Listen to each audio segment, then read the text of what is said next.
మిత్రులందరికీ నమస్కారం. ఈరోజు నేను ఈ వీడియో ద్వారా అనకాపల్లి ఆవకండం గ్రావెల్తో కనుక నింపేస్తే అనకాపల్లి ఊరు ఎందుకు మునిగిపోతుంది అన్న దాని మీద వివరణాత్మకంగా చెప్పాలని చెప్పి ఈ వీడియో. మనం అంటే అనకాపల్లి ఊరు తూర్పు కనుమలు అని పిలువబడేటువంటి కొండలు, మనం పాడేరు, అరకు, ఆ కొండలు అక్కడ దిగువన అంటే మాడుగులు, ఘాట్ జంక్షన్, దేవరాపల్లి, అదేవిధంగా ఈ ప్రాంతంలో అది దిగువ అనుకుంటే కనుక అక్కడి నుండి సముద్రం అంటే మనం కొండల పాదాల దగ్గర నుండి సముద్రం మట్టం మధ్యలో మనం ఉండడం అనేది జరిగింది. ఇదంతా కూడా వాలు ప్రాంతం. అక్కడ మాడుగులు, దేవరాపల్లి ఇవన్నీ మనకంటే ఎత్తులో ఉన్నటువంటి ప్రాంతాలు. అవన్నీ కూడా కొండలకి పాదాల దగ్గర ఉన్న పాదాలు. మనం ఎక్కడ ఉన్నామంటే మన అనకాపల్లి ఇటు కొండలకి సముద్రానికి మధ్యలో అంటే ఈ వాలు మధ్యలో మనం ఉండడం అనేది జరిగింది.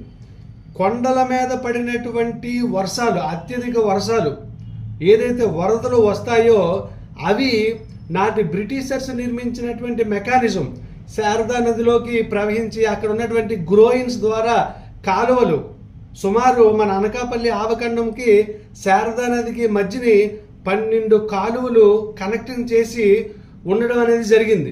ఎగువ ప్రాంతాల నుండి దిగువకి, శారదా నది నుండి ఆవకండంలోకి కూడా ఆ నీరు శారదా నదిలోకి వచ్చిన నీరు డ్యాముల ద్వారా శారదా నదిలోకి వచ్చి శారదా నది నుండి ప్రవహించి గ్రోయిన్స్ ద్వారా వ్యవసాయ అవసరాల నిమిత్తం మళ్లించి ఆ ఎక్సెస్ వాటర్ ఏదైతే ఉందో ఆ నీరు ఆవకండంలోకి వచ్చే విధంగా అప్పుడు బ్రిటిషర్స్ నిర్మాణం చేయడం జరిగింది. అంటే మన శారదా నది మీద ఉన్న గ్రోయిన్స్ అన్నీ కూడా నిర్మించింది నాటి బ్రిటిషర్స్ నిర్మాణం చేశారు. అయితే అప్పటి నుండి కూడా మెయింటెనెన్స్ అనేది చేసుకుంటూ మనలో వస్తున్నారు. సో ఆ విషయం పక్కన పెట్టండి. అందులో నేను చెప్పేది ఏంటంటే శారదా నది కల్టివేషన్కి వచ్చినటువంటి నీరు కూడా అంటే వరద నీరు ఏదైతే వస్తుందో వచ్చినప్పుడు ఆ గట్ల దగ్గర ఇప్పుడు అన్నీ కూడా ఆ గ్రోయిన్స్ అన్నీ కూడా మరమ్మతులు చేసుకుంటూ వస్తున్నారు. ఎప్పటికప్పుడు దాన్ని పరిరక్షిస్తున్నారు. ఆ గేట్లు ఎత్తితే కనుక కాలువల ద్వారా నీరంతా కూడా మన ఆవకండంలోకి వచ్చి చేరుతుంది. వ్యవసాయానికి పనికొచ్చే విధంగా దాన్ని నిర్మాణం చేశారు. సో ఇలా కాకుండా ఎగువ ప్రాంతాల్లో కొండల మీద నుండి అలాగే కొండల దిగువ పడినటువంటి అత్యధిక వర్షాలు ఏవైతే ఉన్నాయో మనకంటే ఎగువన ఉన్నటువంటి ప్రాంతాల్లో కురిసినటువంటి వర్షాలు ఏవైతే ఉన్నాయో సుమారు 12 మండలాలు మనకంటే ఎత్తులో ఉన్నాయి. అక్కడ కురిసినటువంటి వర్షపు నీరంతా కూడా పల్లం ఎదుకన్నారు. ఊరికినే అసలు లేదుగా సామెత. ఆ విధంగా పల్లానికి ప్రవహించి మొదటి దశలో ఈ అనకాపల్లి ఆవకండంలో ఉన్నటువంటి 2500 ఎకరాలు ఆ ప్రాంతంలోకి వచ్చి అక్కడికి చేరుతుంది. మొట్టమొదటి దశలో అక్కడి నుండి ఏమవుతుందంటే కొండకర్ల ఆవకెళ్తుంది. ఆవ దగ్గర నుండి సముద్రంలో కలవడం అనేది జరుగుతుంది. ఇది ప్రకృతి సహజ సిద్ధంగా ఏర్పడినటువంటి వాలు, వరద ప్రవాహపు దారి, వరద నీరు సముద్రంలో కలిసేందుకు ఏర్పడినటువంటి దారి. ఆ కారణం చేస్తే మీరు ఒక్కసారి పరిశీలన చేయండి. గవరపాలెంలో ఒకసారి వెళ్ళండి. మీరు గవరపాలెంలో కానీ మన పాత ఊర్లు, పాత అనకాపల్లి ఊరు ఏదైనా మీరు చూడండి. విజయరామరాజుపేట వెళ్ళి చూడండి, వెల్పుల వీధి చూడండి. అలాగే ముఖ్యంగా మన గవరపాలెం వెళ్ళి చూస్తే అక్కడ ప్రతి ఇల్లు కూడా సుమారు 6 నుండి 7 అరుగులు కట్టి ఆ అరుగుల మీద ఇల్లు నిర్మాణాలు ఉంటాయి.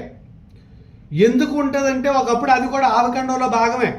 ఇదంతా కూడా వాటర్ పాడి అంటే నీరంతా వరద నీరు వచ్చి పడుతుంది. ఇక్కడ వరద నీరు వచ్చి పడినప్పుడు అది కిందకు పోయే వరకు కూడా కొంత వరదలో ఉండాల్సినటువంటి పరిస్థితులు వస్తాయి. కనుక ఆ రోజుల్లో ఉన్నటువంటి పెద్దలు అంతా అమానుషం, ఇప్పుడు ఉన్నంత అమానుషం లేదు కదా. ముంచిపడేద్దాం, ఊరిని మొత్తం ఫిల్లింగ్ చేసేద్దాం, కొండలు తవ్వేద్దాం, పరిచేద్దాం అనేటువంటి దిక్కుమాల ఆలోచనలు లేవు కదా. లేవు కాబట్టి ఆ రోజు ఏం చేశారంటే 6 అడుగులు 7 అడుగులు ఎత్తుల్లో ఇల్లులు కట్టుకున్నారు. ఆ విధంగా ఆ రోజు ఆ ఊరిని పర్యావరణాన్ని పరిరక్షించి ఇల్లు నిర్మాణాలు చేశాయి.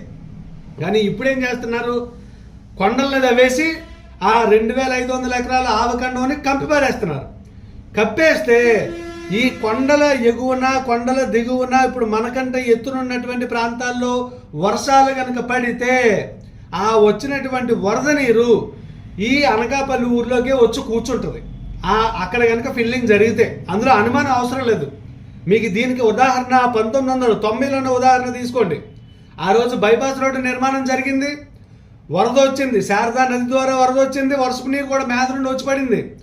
పడినప్పుడు ఆ బైపాస్ రోడ్డు ఇలా ఒక చంద్రాకారంలో అనకాపల్లి ఊరిని చుట్టింది. కిందకు పోవడానికి దారి లేకపోతే ఆ వరద నీరు అంతా వచ్చి అనకాపల్లి ఊరిలో కూర్చుంది. ఆ రోజు పెద్దలు దాడి వీరభద్ర గారు దాన్ని పరిశీలించి దానిని ఎట్టి పరిస్థితుల్లోనూ అలా కాదని చెప్పి అక్కడ బైపాస్ రోడ్డును కట్ చేస్తే అప్పుడు వరద నీరు అంతా కూడా ఆవకండంలోనికి పోయేటువంటి పరిస్థితులు వచ్చినాయి. మీరు చూడొచ్చు, ఇప్పటికీ కూడా రికార్డ్స్లో ఉంటుంది. ఆ వరదలకి రైల్వే ట్రాక్ మన అనకాపల్లి రైల్వే స్టేషన్ దగ్గర నుండి అటు తాడి రైల్వే స్టేషన్ వరకు కూడా మొత్తం కొట్టుకుపోయి గాల్లో ఏలాడిని. 15 రోజులు పట్టింది ఆ రైల్వే ట్రాక్ అంతా కూడా పునరుద్ధరణ చేయడానికి. ఒకసారి చూడండి రికార్డులు.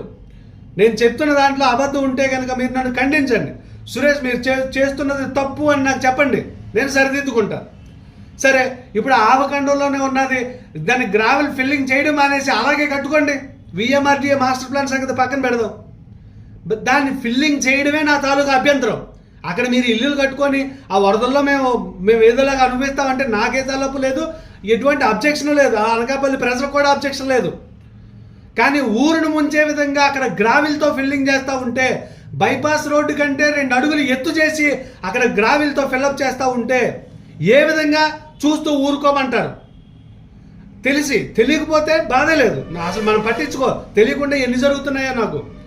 నేను 2016 సంవత్సరం నుండి ఈ ఆవకండం పరిరక్షణ మీద నేను పోరాటం చేస్తున్నాను. ఆవ పరిరక్షణ సమితి, అందులో నేను ఒక మెంబర్గా ఉన్నాను. 2016, ఈరోజు 2026, గడిచిన 10 ఏళ్ళుగా దాని మీద మేము పోరాటం చేస్తున్నాం. ఆ రోజు ఆర్నా వైట్ ఫెన్సెస్ మీద ఆపాం. కలెక్టర్ బంగ్లా కడతారంటే, కలెక్టర్ ఆఫీస్ కడతారంటే వెళ్ళి కూర్చొని అక్కడ ఆపాం. ఈరోజు ఆ గ్రావిల అంత తీవ్ర స్థాయిలో కడేసి గుళ్ళు కట్టడం ఏంటండి? చెరువులో గుళ్ళు కడతారా? దేవుడి పేరుతో దేవుడు భూముల్ని తినేద్దరు. కానీ ఇటువైపు ఏమో ఆవతాలకు కాలువలు ఏవైతే ఉన్నాయో గ్రావిల్స్ 13 లింకులు ఉన్నటువంటి కాలువల్ని 3 అడుగులు చేసేసి 3 అడుగులు గొట్టాలు వేసేసి ఆ జాగాలు తినేయండి. అధికారులందరినీ మేనేజ్ చేసి పడేయండి. ఎవడు మాట్లాడి ఊర్లో ఇంత దుర్మార్గం ఏంటండి? స్పందించండి, అధికారులు స్పందించాలి, అనకాపల్లి ప్రజలు స్పందించాలి. ఊరు సరేనా? ఒక 4-5 పొలిటికల్ లీడర్లు, రాజకీయ నాయకులు మాట్లాడడం మానేస్తే మనం మాట్లాడడం మానేయడమే. మనం ఏమైనా మునిగిపోతే వాళ్ళు వచ్చి మిమ్మల్ని కాపాడతారా? మన ఊరిని మనమే కాపాడుకోవాలి. ఎవరు కాపాడతారు? అధికారులకు ఏం పోయింది? నెల అయ్యేసరికి జీతాలు వస్తాయి, ఆడికి కావాల్సిన ఫైల్ మీద సంతకాలు పడేసి అప్రూవల్స్ ఇచ్చేసి పోతారు. కానీ ఊర్లో ఉండేది మనం. కోటీశ్వరుల సంగతి వదిలేయండి, వాళ్ళు పోతారు, ఊర్లో వదిలి ఎక్కడికో పోతారు. కానీ ఇక్కడ మధ్యస్థంగా ఉండడానికి ఇల్లు కట్టి ఉన్నటువంటి మన లాంటి పరిస్థితి ఏం కావాలి? ఒకసారి ఆలోచించండి. ఆవను పరిరక్షించుకుందాం. ఆవకండంలో ఎట్టి పరిస్థితుల్లోనూ పరిరక్షించుకుందాం. మీ అందరి సహకారం కూడా కావాలని, ఆవ పరిరక్షణకు కృషి చేయాలని చెప్పి కోరుకుంటూ సెలవు.